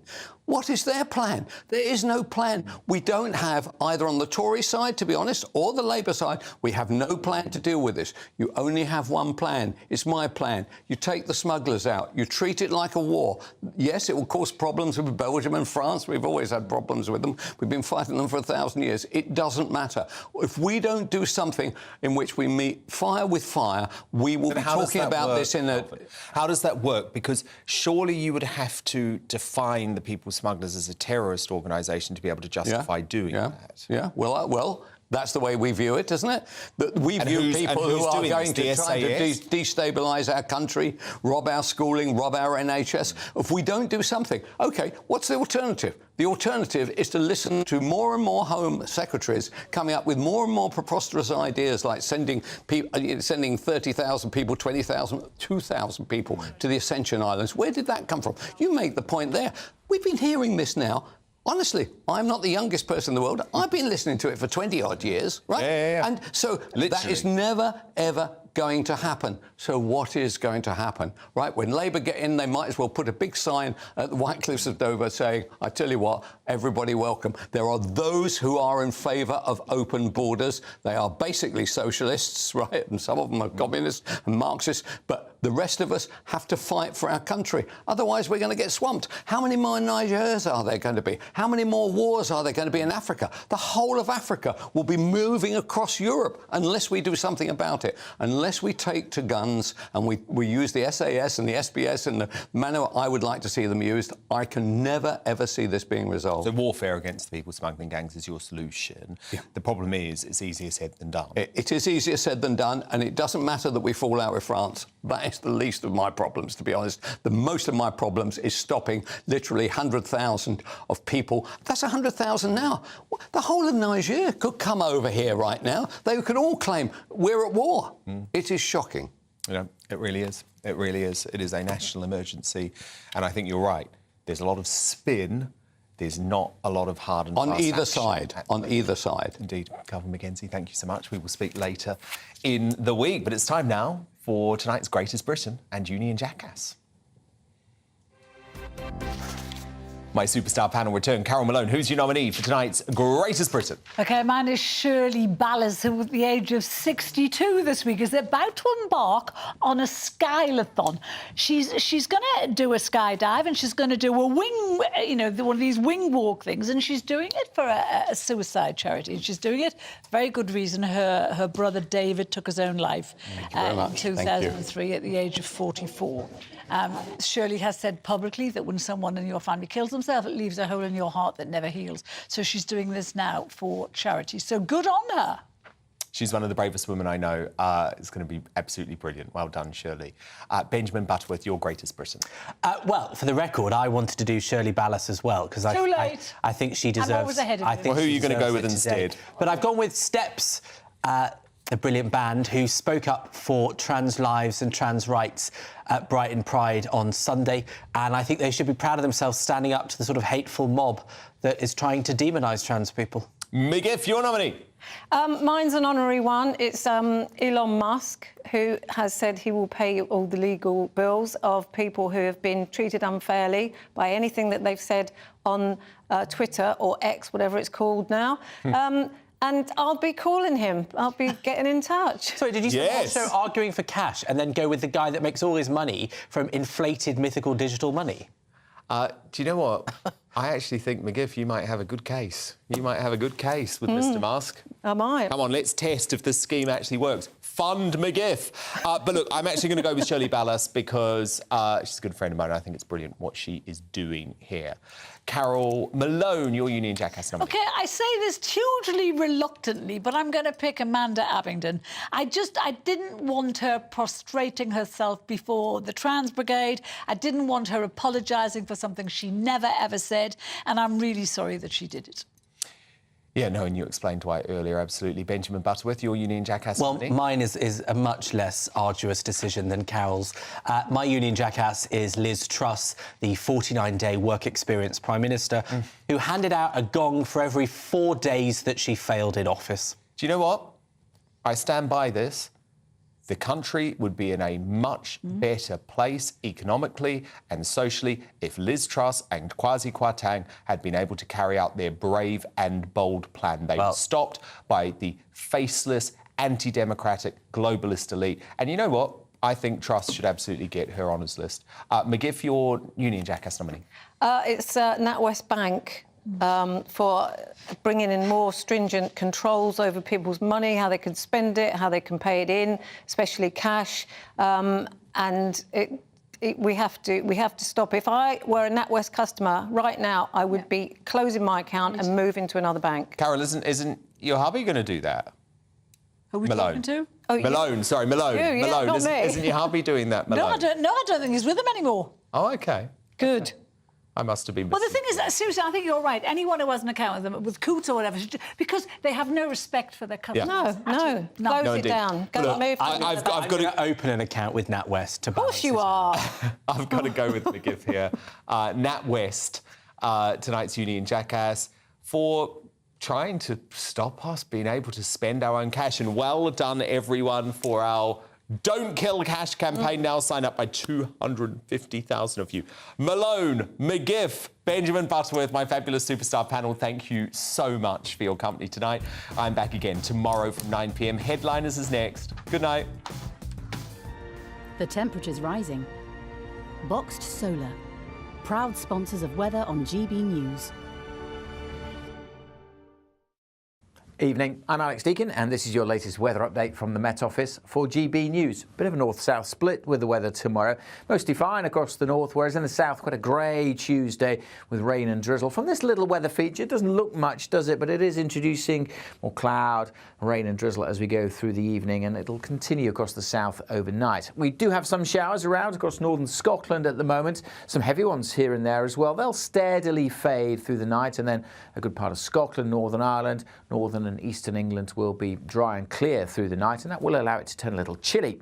Temperatures down into single figures. A mild night in the southwest because the cloud is moving in. It's going to make for a miserly, drizzly start across south and west Wales and southwest England. And some of that light rain and drizzle will trickle towards the Midlands and eventually towards the southeast. So after a bright start here and for East Anglia, it will cloud over. Much of northern England, though, Northern Ireland, central southern Scotland having a fine day with some sunny spells. Just a few showers in the far north where it'll still be breezy. And still on the cool side, temperatures struggling to reach 20 degrees for most of us. But there are signs of warmer weather on the way. A fine day for many on Wednesday. Will be again quite cloudy.